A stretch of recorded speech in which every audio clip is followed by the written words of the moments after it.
Function की properties, उसके formulas, उन पे बेस्ड क्वेश्चंस हम लोगों ने पिछले वीडियोस में देख लिए हैं। आज हम देखते हैं बीटा फंक्शन। तो बीटा फंक्शन की हमारी डेफिनेशन क्या होती है, उसका फॉर्मूला क्या होता है, दैट मीन्स उसकी फॉर्म क्या होती है, और अगर उसकी जगह कुछ हम पुट कर दें, मतलब अगर हम उसकी दूसरी फॉर्म्स किस फॉर्म में आपको बीटा फंक्शन लिखा जा सकता है, और गामा बीटा फंक्शन में आपका रिलेशन क्या होता है, ये सब चीजें हम आज की वीडियो में देखेंगे। तो अगर आपने मेरे चैनल को अभी तक सब्सक्राइब नहीं किया है तो सबसे पहले चैनल को सब्सक्राइब कर लीजिए, पास वाले बेल आइकन को भी हिट कीजिए ताकि आपको वीडियोस की नोटिफिकेशंस मिल सकें। फिर आज वो बाकी वीडियोस के लिंक आपको डिस्क्रिप्शन बॉक्स में मिल जाएंगे, आप वहां से चेक कर सकते हैं। तो हम स्टार्ट करते हैं बीटा फंक्शन। सबसे पहले हम देख लेते हैं कि बीटा फंक्शन की डेफिनेशन क्या होती है, दैट मीन्स इसकी फॉर्मेशन जो होती है बीटा फंक्शन की वो क्या होती है। तो beta function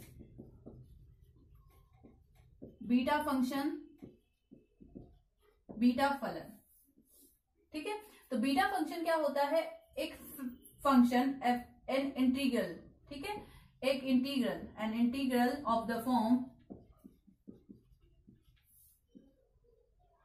an integral of the form 0 to 1 x m minus 1 minus x की power n minus 1 dx is equals to beta mn, इसको लिखा, ठीक है। तो एक इंटीग्रल जहां पे आपके पास इस फॉर्म का अगर कोई इंटीग्रल हो 0 to 1 x m minus 1 minus x की पावर n minus 1 dx, तो वो क्या हो जाता है हमारा बीटा mn। यहाँ पे आपके पास here where m and n are positive values, where m and n are positive,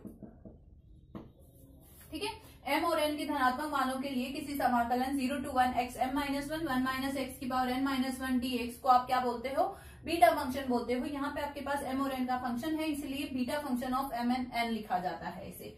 यहाँ पे आप देख सकते हो इसे पढ़ा जाता है beta of m and n, ठीक है। तो यहाँ पे आप देख सकते हो कि बीटा mn इक्वल्स टू क्या होता है, बीटा nm की इक्वल होता है, बीटा nm की इक्वल होता है। दैट मीन्स n और m की वैल्यूज को इंटरचेंज कर दिया जाए तो भी आपका जो इंटीग्रल है उसकी वैल्यू क्या होती है, सेम ही रहती है। किस तरह से आप देख सकते हो इस रिलेशन को, कि अगर आप x की जगह 1 माइनस वाई पुट कर दोगे तो क्या हो जाएगा, जब x 0 था तो y क्या हो जाएगा आपका 1 हो जाएगा। when x equals to 0, limit भी तो चेंज होंगी, when x इक्वल्स टू 0 तो y क्या हो गया आपका 1, when x equals to 1 then y equals to क्या हो गया आपका 0, ठीक है।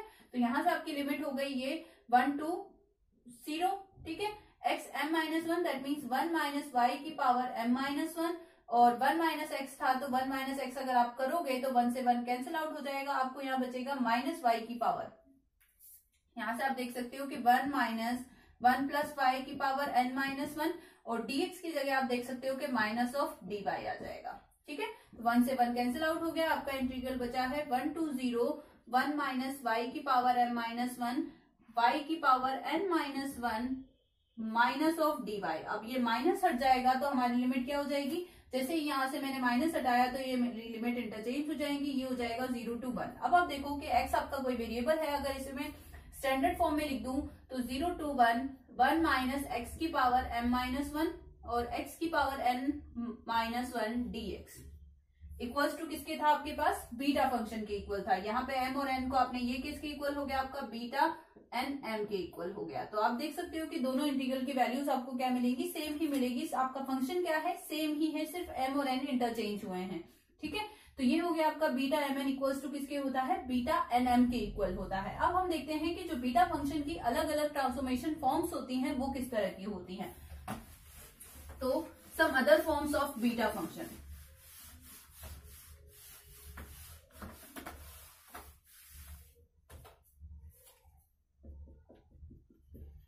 some other forms of beta functions।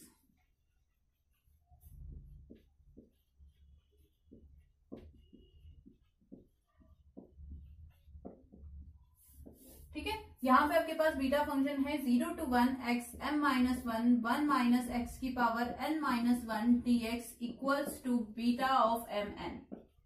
ये है आपके पास। अगर मैंने यहाँ पे x की जगह y upon 1 plus y put कर दिया तो आपका फंक्शन किस फॉर्म में बन जाएगा, आप देखो कि लिमिट चेंज होंगी, लिमिट आप पुट करोगे तो ये लिमिट आपकी किस फॉर्म में चेंज हो जाएंगी, जब x 0 था तो y क्या हो जाएगा आपके पास, यहाँ पे ये x की फॉर्म में अगर फंक्शन लिखें तो x 1 plus y equals to y, ठीक है। तो यहां से अगर आप y कॉमन लोगे तो x minus 1 plus x equals to 0, that means यहां से हो जाएगा y equals to x 1 minus x. ठीक है, तो जब आपका मान x इक्वल्स टू 0 था तो y इक्वल्स टू कितना हो जाएगा आपके पास 0। ठीक है, और जब x इक्वल्स टू 1 था तो y इक्वल्स टू कितना हो जाएगा इन्फिनिटी। तो आपका इंटीग्रल हो जाएगा 0 टू इन्फिनिटी। ठीक है, ये 0 टू इन्फिनिटी हो गया। x की जगह आपने पुट कर दिया y अपॉन 1 प्लस वाई की power m minus 1 minus y upon 1 plus y की पावर n माइनस 1। और जब आप dx निकालोगे तो dx इक्वल्स टू किसके हो जाएगा y अपॉन 1 प्लस वाई का होल स्क्वायर। 1 प्लस वाई है आपके पास, तो आप यहां से इस क्या करोगे, इसका u बाई v से निकालोगे। dx इक्वल्स टू हो जाएगा 1 प्लस वाई का होल स्क्वायर, 1 प्लस वाई का हो जाएगा 1 माइनस वाई को छोड़ा 1 प्लस वाई का किया तो 1। तो यहां से आपके पास आ गया 1 plus y minus y upon 1 plus y का whole square, that means 1 upon 1 plus y का होल स्क्वायर। ये आपके पास आ जाएगा dx इक्वल dy। ठीक है, ये आपके पास आ जाएगा, तो आप इसे पुट कर दोगे। dx की जगह हम पुट करेंगे 1 अपॉन 1 प्लस वाई का whole square dy, 1 upon 1 plus y का होल स्क्वायर एंड dy। ये पुट कर दिया हम लोगों ने। अब यहाँ पे हम देखते हैं कि ये फॉर्म कौन सी बन गई हमारे पास। यहां से इसको सॉल्व करें तो 0 to infinity 1 y upon 1 plus y की पावर m माइनस 1 है। इसको सॉल्व कर लें तो 1 plus y minus y upon 1 plus y की power n minus 1 upon 1 plus y का होल स्क्वायर dy। ठीक है, y से y कैंसिल आउट हो गया। ये हो गया हमारे पास 1 upon 1 plus y 0 to infinity pi upon 1 plus y की पावर m माइनस 1। ठीक है, और ये हो गया 1 अपॉन 1 प्लस वाई की power n minus 1 minus 2, that means n minus 3। ठीक है, ये हो जाएगा आपके पास, सॉरी n माइनस 1 थी, 2 पावर और हो जाएगी आपके पास। तो ये y की पावर n माइनस 1 है और 1 प्लस वाई की पावर आपके पास हो जाएगी टोटल, ये 1 प्लस वाई की पावर हो जाएगी n minus 1 plus 2, that means n plus 1 dy। ठीक है, तो यहां से हो गई आपके पास y की पावर 0 टू इन्फिनिटी y की पावर m माइनस 1 और 1 प्लस वाई की power m minus 1 plus n plus 1। ठीक है, dy। तो 1 से 1 कैंसिल आउट हो गया। आपकी जो दूसरी फॉर्म बनी है बीटा फंक्शन की, बीटा mn इक्वल्स टू बना है 0 to infinity y m minus 1 upon 1 plus y की power m plus n dy। ये हो गई आपकी दूसरी फॉर्म ऑफ बीटा फंक्शन। अगर इस फॉर्म में भी आपको इंटीग्रल मिलता है तो आप उसमें भी क्या पुट कर सकते हो, बीटा mn पुट कर सकते हो। आप यहाँ पे y की जगह x पुट कर सकते हो, x की power m minus 1 plus x की power m plus n dx 0 to infinity limit के साथ अगर हो तो उसका भी मान बीटा mn के बराबर ही होता है। ये हुआ हमारा एक ट्रांसफॉर्मेशन। ठीक है, अगर आपको इस फॉर्म में इंटीग्रल दिख रहा है तो ये भी बीटा फंक्शन के बराबर है, बीटा mn के बराबर है। अगर इस फॉर्म में भी अगर आपको इंटीग्रल दिखता है beta mn equals to 0 to infinity y m minus 1 upon 1 plus y की power m plus n dy, तो ये भी आपका क्या है, एक बीटा फंक्शन ही है। आप यहाँ पे बीटा mn पुट कर सकते हो, इसको सॉल्व कर सकते हो। ठीक है, और ये भी आपका बीटा फंक्शन है। ठीक है, इसके बाद हम देखते हैं दूसरा ट्रांसफॉर्मेशन क्या होता है जो हमारा बीटा फंक्शन का होता है।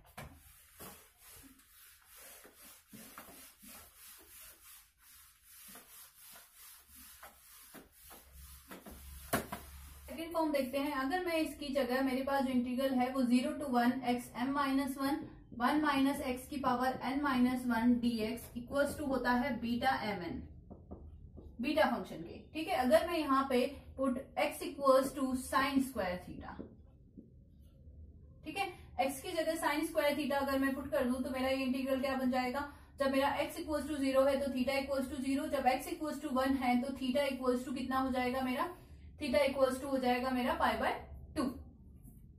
ठीक है, लिमिट हो गई 0 to pi by 2 x m minus 1, that means sine square theta की power m minus 1 minus sine square theta की पावर n माइनस 1 और dx की जगह क्या आ जाएगा 2 sine theta cos theta, sine theta का कोस थीटा डी थीटा, ये आ जाएगा आपके पास। तो यहां से देखो क्या आया 2 0 टू पाई बाय 2। ठीक है, साइन स्क्वायर थीटा की पावर साइन थीटा की पावर 2m माइनस 2 और 1 माइनस साइन स्क्वायर थीटा कितना हो जाता है कोस स्क्वायर थीटा की पावर n माइनस 1, सॉरी हाँ, कोस स्क्वायर थीटा की power n-1 to sine theta cos theta d theta, ये हो जाएगा। तो यहां से हम देखते हैं कि 0 to π/2 ये किसके इक्वल चल रहा है, बीटा mn के ही इक्वल चल रहा है, क्योंकि यहीं पे मैंने पुट किया है सारा। ठीक है, तो ये हो गया साइन थीटा की पावर कितनी हो जाएगी, 2m-2n1, दैट मीन्स 2m-1। ठीक है, और कोस स्क्वायर थीटा की पावर हो जाएगी कोस 2n-2, that means cos theta की पावर हो गई 2n-1। D theta equals to, इसको लिख सकते हो कि बीटा mn आपका किसके इक्वल हो गया, बीटा mn हो गया 0 to π/2 cos 2n-1 theta sine 2m-1 theta d theta equals to भी आपके किसके इक्वल होता है, बीटा mn के इक्वल होता है। ये हो गई आपकी second form of beta function. अगर आप x की जगह साइन स्क्वायर थीटा पुट कर देते हो तो आपका बीटा फंक्शन इस फॉर्म में कन्वर्ट हो जाता है, 0 to π/2 cos 2n-1 theta sine 2m-1 theta t theta.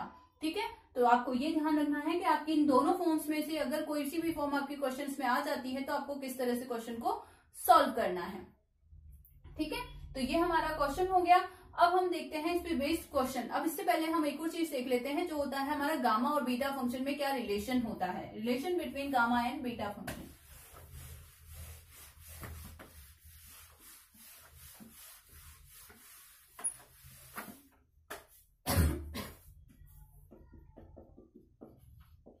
Relation between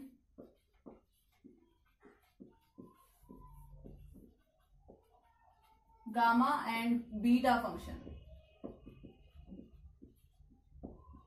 ठीक है, इसका प्रूफ नहीं देखेंगे हम, क्योंकि प्रूफ हमारे किसी काम नहीं आता है, हमारा सिर्फ रिलेशन काम आता है। तो जो बीटा फंक्शन होता है वो होता है बीटा mn इक्वल्स टू, ये इक्वल होता है gamma m upon gamma n upon gamma m plus n के। ये रिलेशन होता है आपका बीटा फंक्शन और गामा फंक्शन में।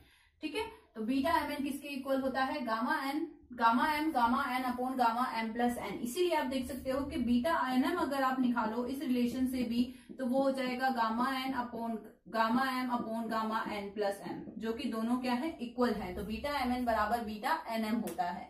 ये चीज आपको ध्यान रखनी है। ठीक है, अब इस पे बेस्ड हम क्वेश्चन कर लेते हैं कि क्वेश्चंस को किस तरह से सॉल्व किया जाए कि हमारा क्वेश्चन हम लोग अटेम्प्ट कर पाए गामा फंक्शन और बीटा फंक्शन पे बेस्ड। अब तक जितने भी फॉर्मूलाज देखे हैं हम लोगों ने, सारे फॉर्मूलाज अगर हमारे क्वेश्चंस में एप्लीकेबल हो जाते हैं, चाहे गामा फंक्शन के हो चाहे बीटा फंक्शन के हो, आपको उन्हें अप्लाई करके इस क्वेश्चन को सॉल्व करना होता है। तो जैसे हम एक आध दो क्वेश्चन कर लेते हैं ताकि हमारी चीजें क्लियर हो जाए। तो फर्स्ट क्वेश्चन हम लोग देखते हैं। अगर हमें क्वेश्चन दिया हुआ है, सपोज फर्स्ट क्वेश्चन दिया हुआ है कि 0 to infinity x की पावर 8 1 माइनस x की पावर 6 अपॉन 1 प्लस x की पावर 24 dx, और इसको आपको लाके देना है, इसको आपको सॉल्व करना है। तो यहाँ पे आप इस क्वेश्चन को सॉल्व करने के लिए क्या करोगे, यहाँ पे हम लोग इसे डिवाइड कर लेते हैं। 0 to infinity x की पावर 8 माइनस x की पावर 8 एंड 16 कितना हो गया, 14। ठीक है, ये हो गया डिवाइडेड बाय 1 प्लस x की पावर 24 dx। अब हम ऐसे अलग अलग डिस्ट्रीब्यूट कर लेते हैं। तो 0 to infinity x की पावर 8 अपॉन 1 प्लस x की power 24 dx minus 0 to infinity x की पावर 14 अपॉन 1 प्लस x की पावर 24 dx।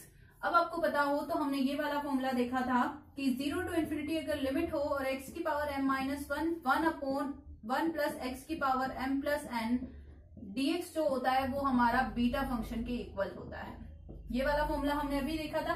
जो ट्रांसफॉर्मेशन थी हमारी बीटा फंक्शन की, दूसरी फॉर्म थी, वो हमने अभी देखी थी। यहाँ पे अगर मैं देखना चाहूँ तो ये 9 और 15 का सम है। 24 को हम लिख सकते हैं 9 और 15 बराबर 24 होता है। अब आप देखो कि अगर मैं 9 माइनस 1 करूँ तो मुझे 8 मिल जाता है, और अगर मैं 15 माइनस 1 करूँ तो मुझे 14 मिल जाता है। दैट मीन्स एक टाइम्स तो आपका m क्या है, 9 है, और एक टाइम्स आपका m क्या है, 15 है।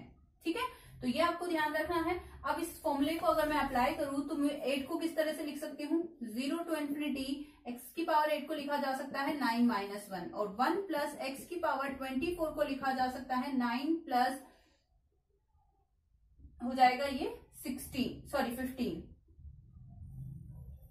ये हो जाएगा 9 plus 15 dx minus 0 to infinity इसको लिखा जा सकता है 15 माइनस 1 अपॉन 1 प्लस एक्स की पावर 9 प्लस 15 dx। तो इस फॉर्मूले का यूज करके ये तो हमारा बन गया बीटा 915, ठीक है, माइनस बीटा 15 ये बन जाएगा बीटा mn और बीटा mn, ठीक है। इसके लिए m 15 है, इसके लिए m कितना है 9 है। और आपको पता है कि बीटा nm और बीटा mn दोनों क्या होते हैं, इक्वल होते हैं। तो बाय दिस प्रॉपर्टी ये आपका क्या मिल जाएगा, इंटीग्रल 0, क्योंकि आपको पता है कि बीटा mn और बीटा nm दोनों क्या होते हैं, इक्वल होते हैं। अगर दोनों की पोजीशन को इंटरचेंज कर दिया जाए तो भी इंटीग्रल की वैल्यू क्या मिलती है, सेम ही मिलती है। तो उस केस में आपका ये क्वेश्चन क्या हो जाता है, 0 हो जाता है। जो इतना टफ सा दिख रहा था वो इतना इजीली हमारा गामा बीटा फंक्शन के यूज से इजीली सॉल्व हो गया। तो इस तरह से हम लोग क्वेश्चन को सॉल्व कर सकते हैं।